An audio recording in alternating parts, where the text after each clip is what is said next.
Hello guys, welcome back to my channel. Share ko lang guys yung kaganapan dito sa aming church sa couples night. So nag-enjoy po talaga kami. So yung mga walang partner, kahit wala dito yung mga asawa namin, ay nag-enjoy po talaga kami.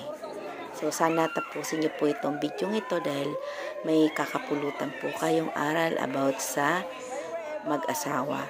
So ang mensahe nila dito ay about sa couples, no, na love and reset, kung paano ni-restore or ni-reset ni Lord ang buhay natin, ang buhay ng isang may asawa. So sana pag itapusin niyo itong video ito para may kapulutan tayong aral. So enjoy for watching guys.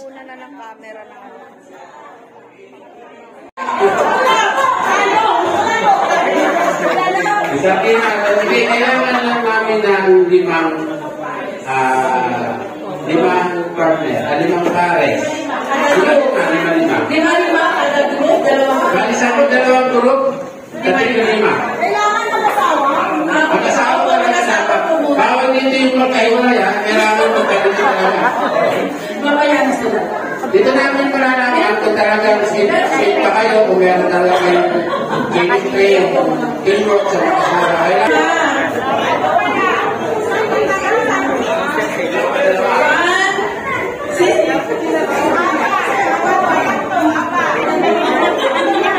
Paunahan lalakad ay iikot siguro sila doon. Tapos yung balon nasa noon nila.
Practice pa lang yan.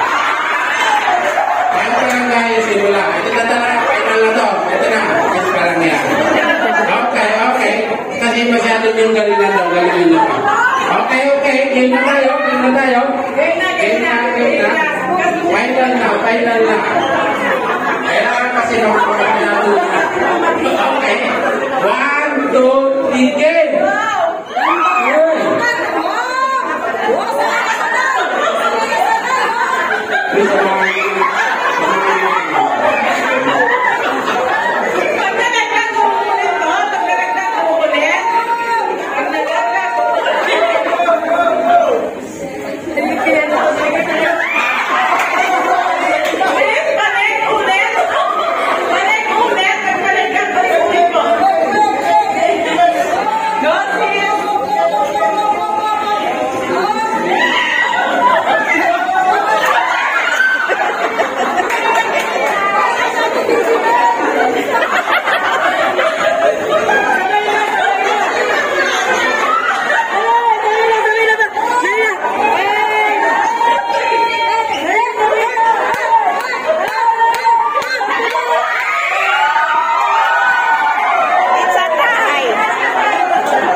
Parang tay lang. Tay lang.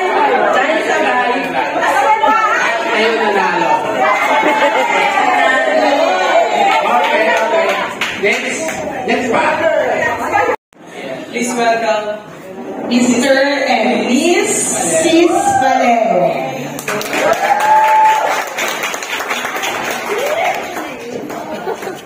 Hello.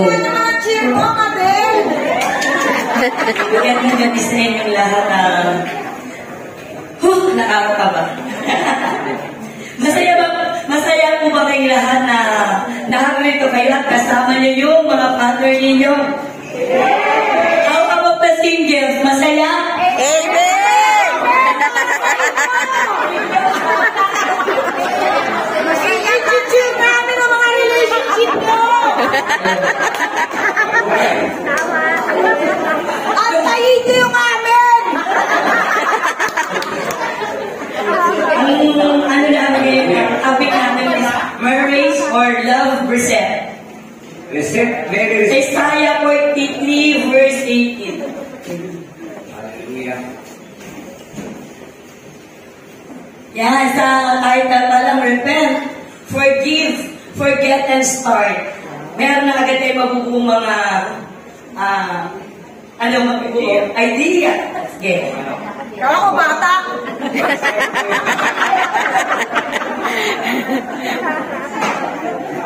Ang teksto po natin nasa Isaiah 43:18.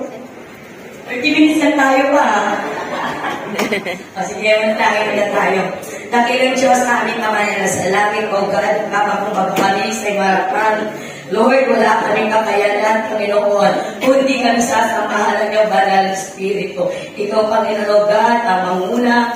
Ikaw, Lord God, ang magturo sa amin, O Lord God, ang mga tamang salita na aming sasabihin. Salamat, Panginoon, sa pangalan ni Jesus. Amen. Amen. Hallelujah. Marriage reset. May reset ba tayo? Ano ba? May nasira? Siyempre, pag sinabing reset, may ayusin, di ba? Parang cellphone lang yan, ah. Kung maibabalik ko lang. Para yung maayos, maging perfect ulit. Pero siyempre, naka-Lord na tayo.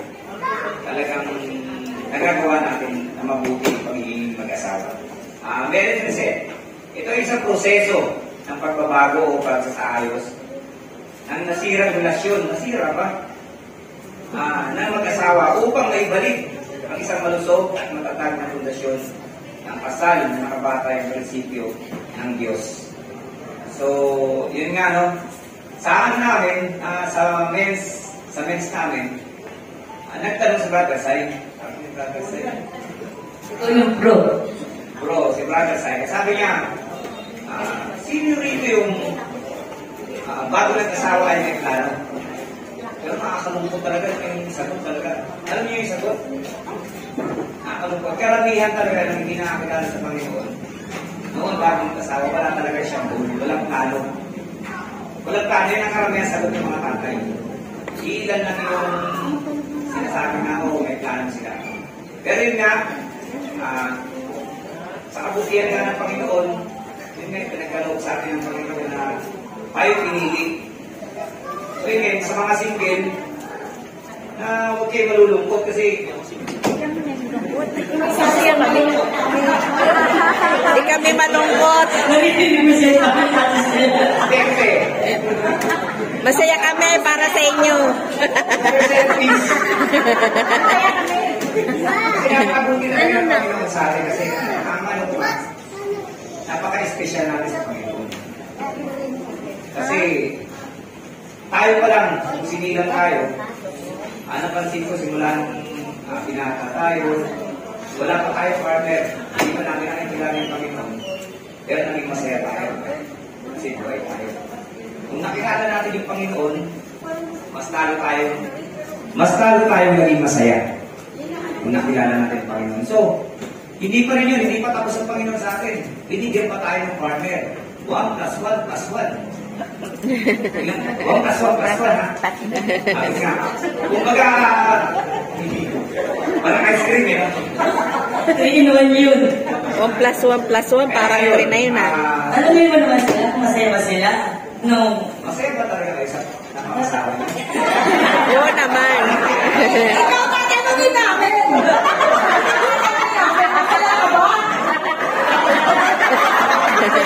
Masaya ka ba? May papag-aralan naman, eh. Okay, praise God. Brother Tommy, masaya ka.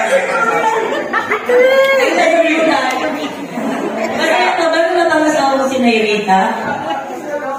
Alam mo, victory! Pero okay mo naman isip ko lang.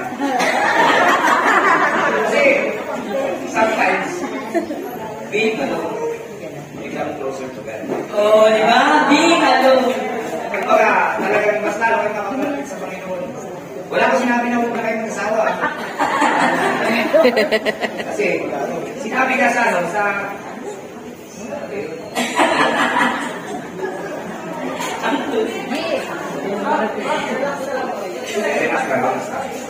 Praise God. Hallelujah. Sabi nga sa Zephaniah,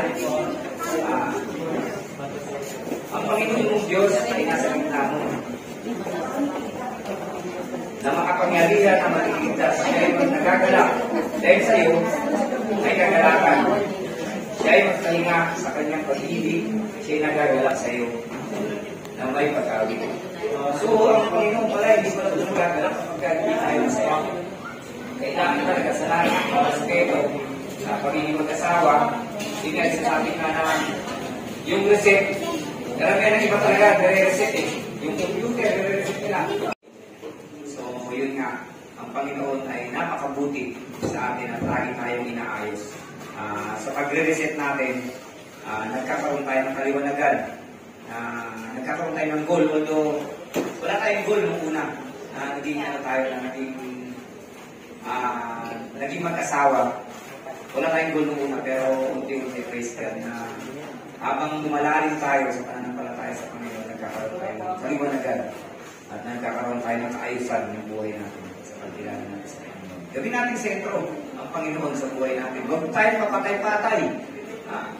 Talaga sa totoo lang, ako dumaan ako yan. Papatay-patay ako sa Panginoon. So nawala talaga. Nawala yung apoy. Pag nawala yung apoy, sabay-sabay na mawawala. Nawawala yung biyaya, nawawala yung buhay, nawawala yung kagalingan, maraming nawawala sa atin. So, yun nga, ano man yung ginagawa natin sa buhay, ano man kabisihan niya sa buhay natin, bigyan natin ng oras yung pamilya natin. Bigyan natin ng panahon yung pamilya natin. At tayo'y manalangin ng sabay. Mag-fasting tayo. Ibigay natin sa Panginoon yung oras para ipakita natin sa Panginoon na meron din yung Panginoon na lagi ang may sakripisyo. Tayo rin may sakripisyo. Sabi ni Brother Tony, naalala ko dati, Lord, patayin mo kami, Lord. Praise God. Hallelujah. Salamat kayo fasting natin, Lord. Alam mo sa sakripisyo.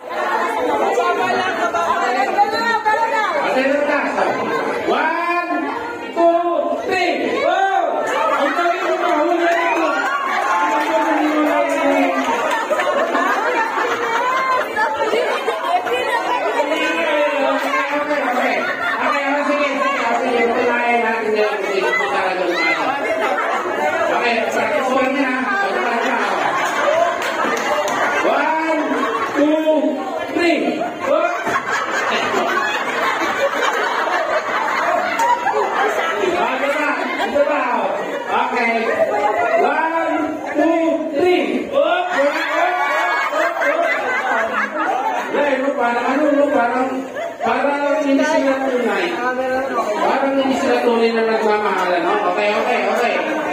1, 2, 3. Ito talaga. Oy! Diba?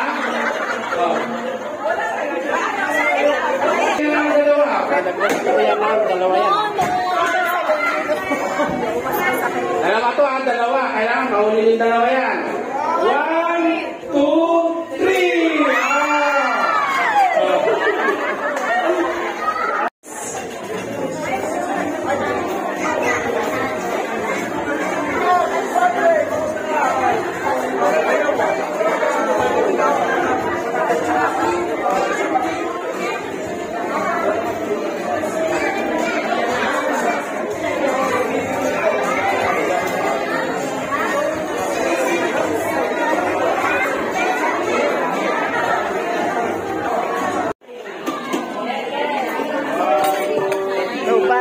naman ako.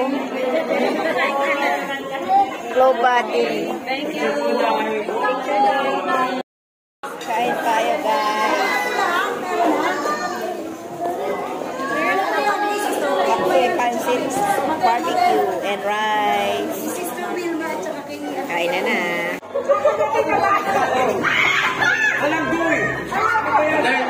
Hindi ba sinusubo eh? Subo mo muna yung sa akin. Yung sa akin, subo ko. Yan! Tapos, ikaw mo naman. Sa dulo. Tanggalin pa na sa dulo.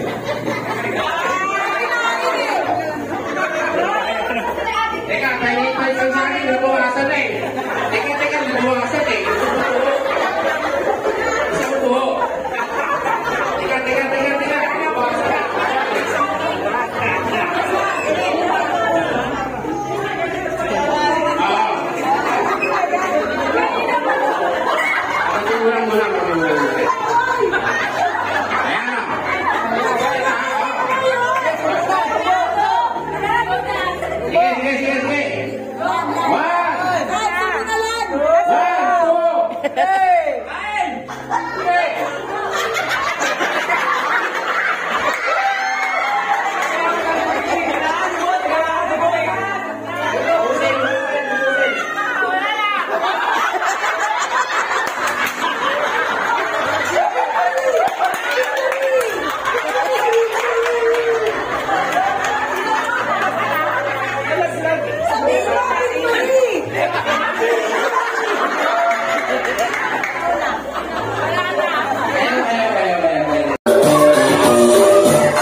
Feel the heat burning outside.